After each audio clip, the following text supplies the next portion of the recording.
I would also like to thank all the speakers. Over to Dr. Virmani, sir, please. Can you stop sharing? Yes, sir. Yeah. Amit, exit, please. Thank you. Hello. Good evening, sir. Am I audible? Yeah, jaldi boliye. Yes, you are audible.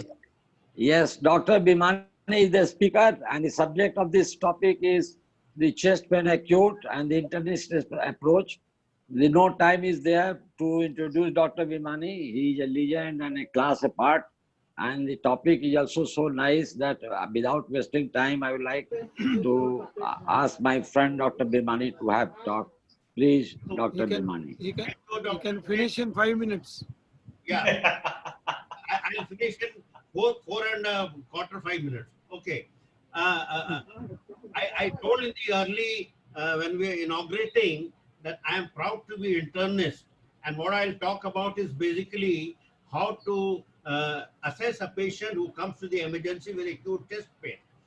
We must know that this is a very common complaint in the emergency department, and 5% of all. Dr. D.K. Singh, can you please mute yourself? 5% of all the ED visits or 5 million visits per year.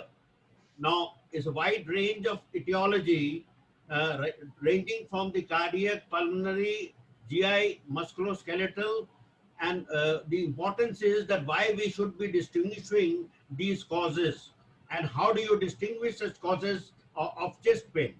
Now, it is very important to remember that which is the chest pain that can kill. And these are 6 super causes: acute coronary syndromes, pulmonary embolism, aortic dissection, rupture. Can people mute themselves, please? Please mute yourself. Please mute yourself.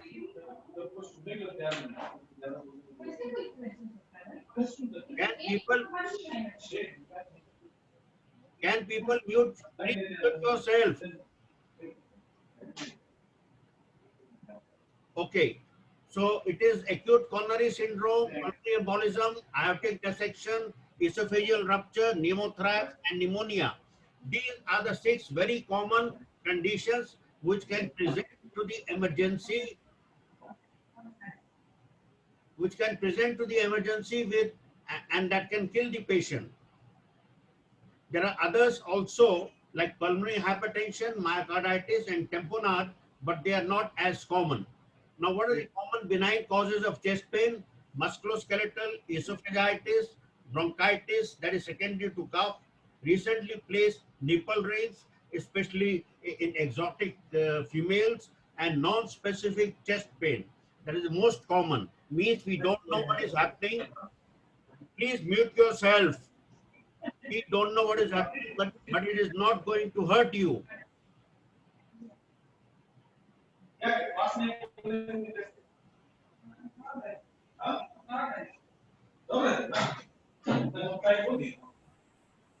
Continue, Dr. Bhimani. Somebody is talking too much. Please. Okay.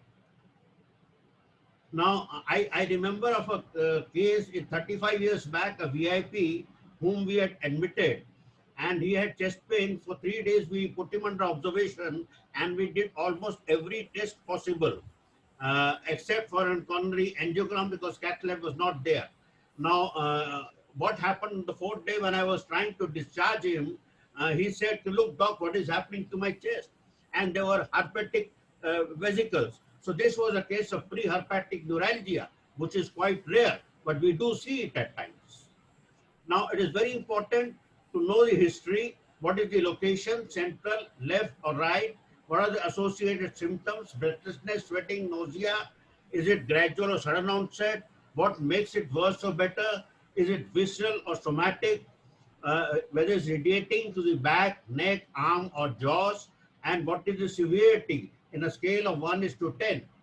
And it is also to know the past medical history, what medications the patient is taking, whether it's anticoagulants or cardiac medications.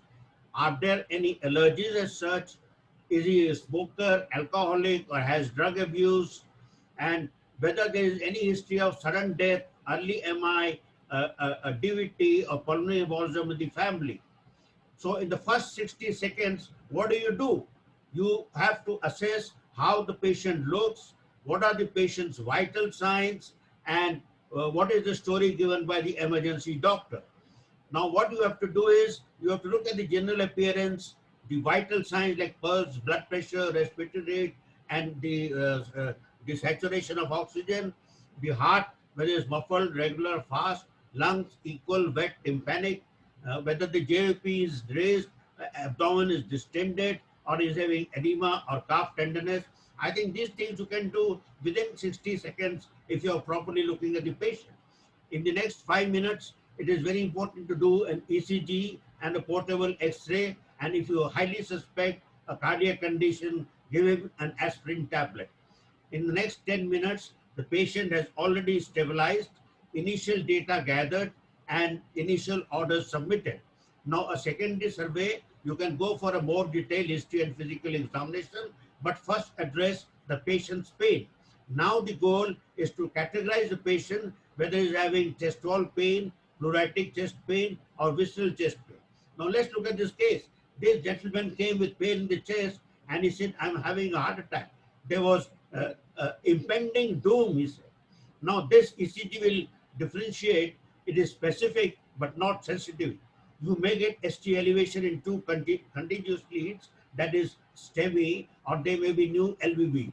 There may be ischemia or strain pattern like ST depression, new T waves, Q waves, or there may be non-specific T waves, flattening or inversion of Q waves without old AKG.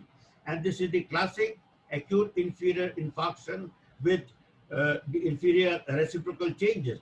Ideally, he should have go to the cath lab if primary PCI is available. Otherwise, he has to go on thrombolytic therapy. Now, chest X-ray can be done to look for failure and evaluate other causes of chest pain. Of course, troponin can be sent, and if he is going for angio, there is no need to go for all that. What else you can do for this patient? I will not go to details. Aspirin, nitroglycerin, heparin, morphine. Nowadays, most of the cardiologists don't prefer morphine. A beta blocker and the use of Plavix or 2B3 inhibitor is very cardiologist dependent and may be a problem if the patient is going for CABG. Now look at the second case. 38-year-old man had a open reduction internal fixation of an ankle fracture 2 weeks ago, and he complains of sudden chest pain. The diagnosis, of course, is acute pulmonary embolism. And what are the signs?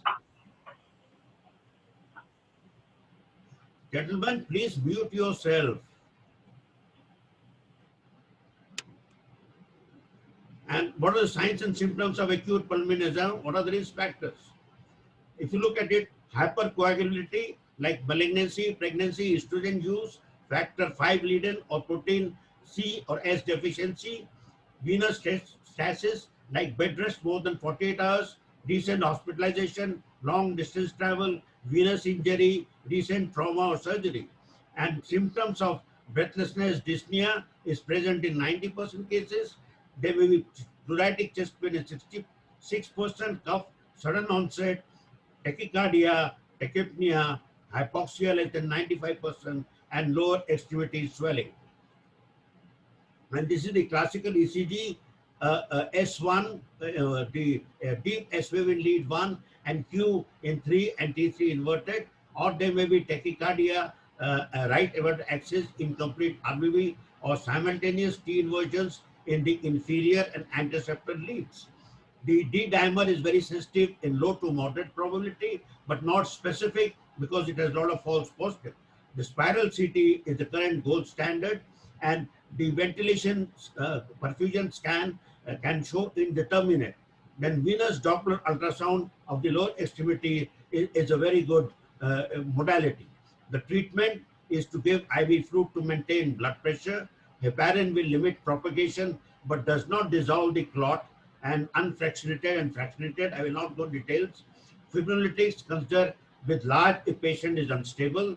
No study has shown survival benefit, but very difficult to study. However, Altiplase 50 to 100 milligram has been infused over 2 to 6 hours. The third case 35 years old male, sudden ripping pain radiating to the back. Obviously, it's aortic dissection, and we know that blood violates, and there's a tear in the inner layer between the aortic intimal and advential layer, and a false lumen is created.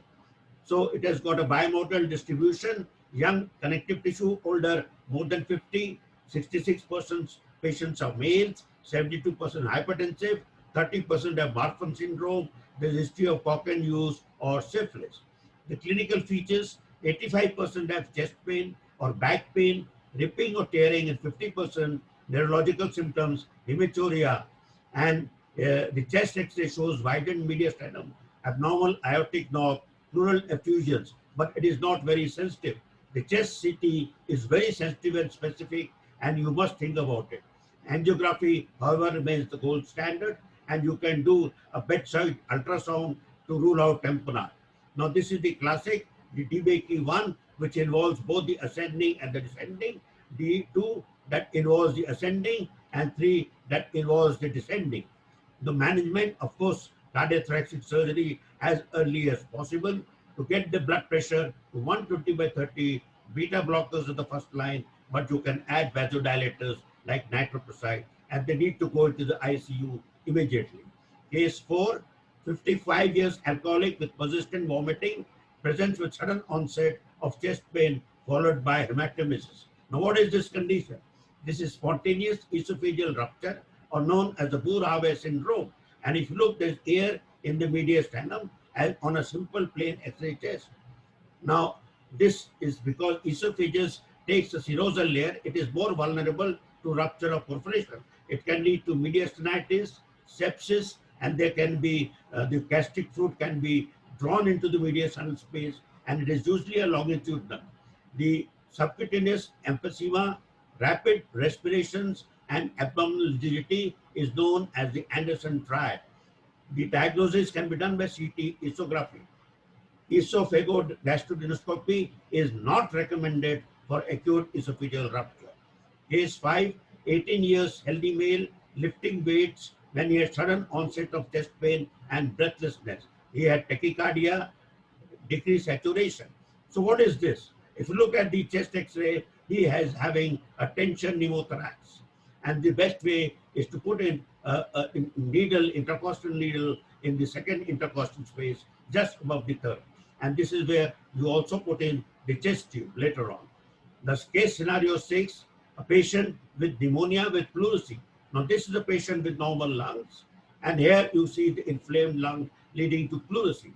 And we know pleurisy is inflammation of the lungs, and it can lead to chest pain, shortness of breath, cough, fever, weight loss, usually due to viral infection, but pneumonias, embolism, autoimmune disorders, etc.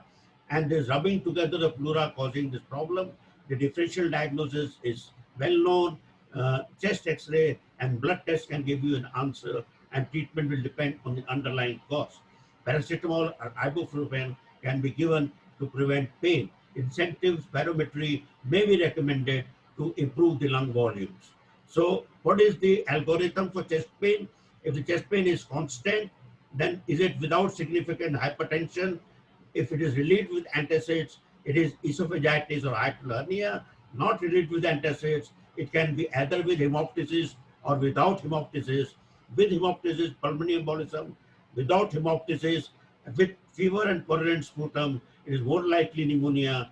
Without fever and purulent sputum, it can be aggravated by movement, then it is pericarditis. If not aggravated by movement, it is most probably MI, panic disorder, or hyperventilation syndrome. If there is significant hypertension, it's an MI, dissecting aneurysm, or Cochrane abuse. If it is intermittent chest pain, it is precipitated by increase of breathing, then it is most likely to be a pleurisy, fracture ribs, costochondritis, or a pneumothorax.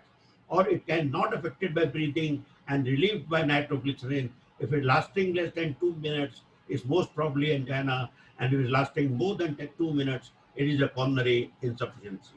So friends, initial goal in the emergency department is to identify life threats. In all patients with chest pain, always examine the abdomen and vice versa. Remember, ABCs, airways, breathing, circulation, always come first. Thank you very much for a patient hearing. And I will stop here and I'll request the next session, Dr. N.K. Singh, to please take over and start the session. Dr. N.K. Singh, please take over. Please unmute yourself. Yeah, wonderful talk, Dr. Virmani, and definitely one of the bench march you have set today with this webinar of the API Jharkhand.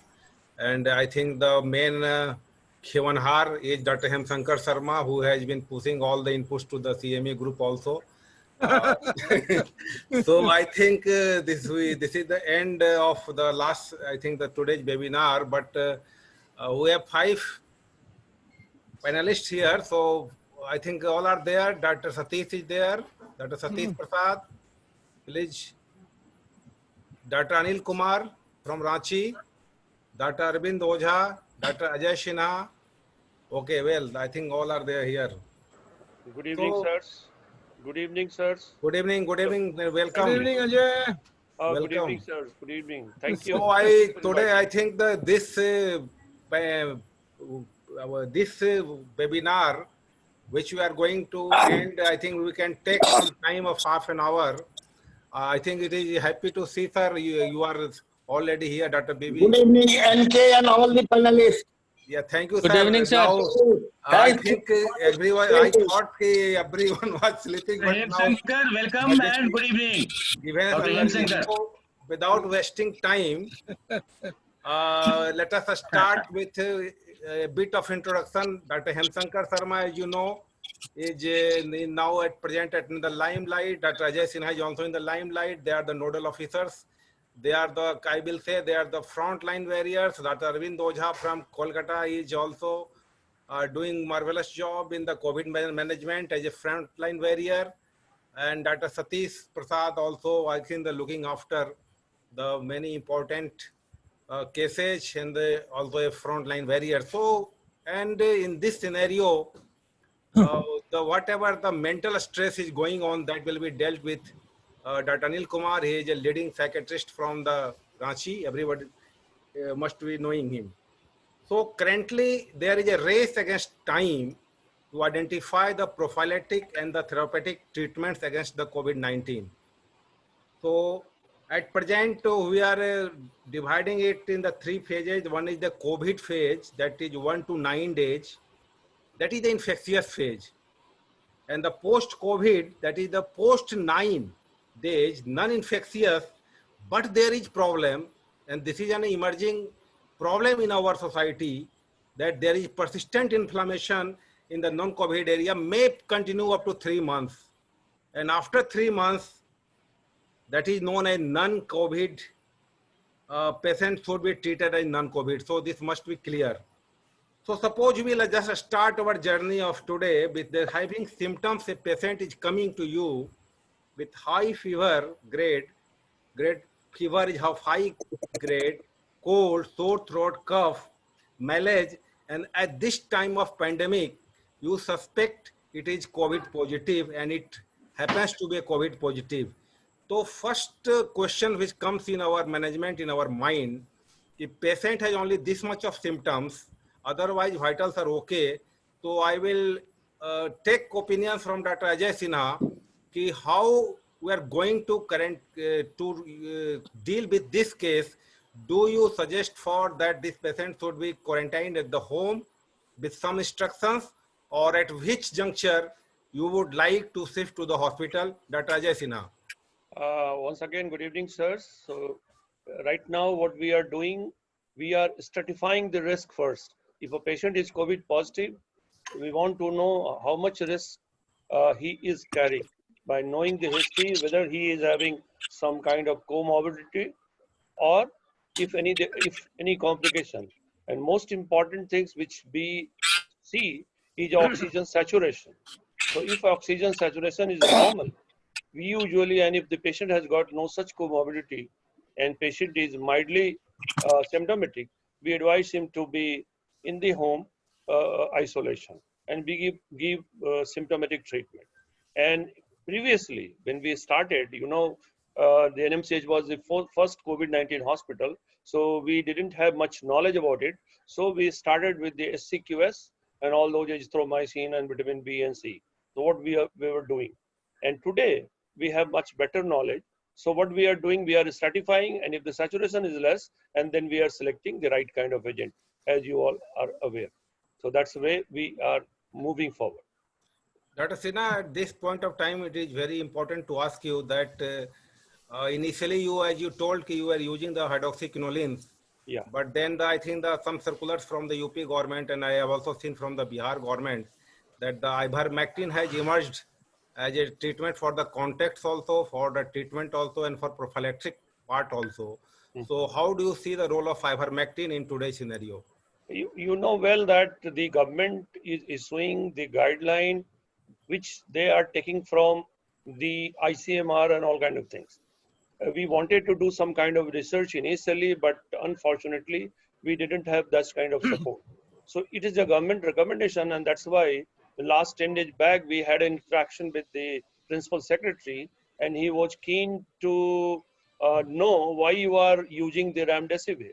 So that's why we have, conveyed that there are different subset of COVID-19 patients. For one subset of patients,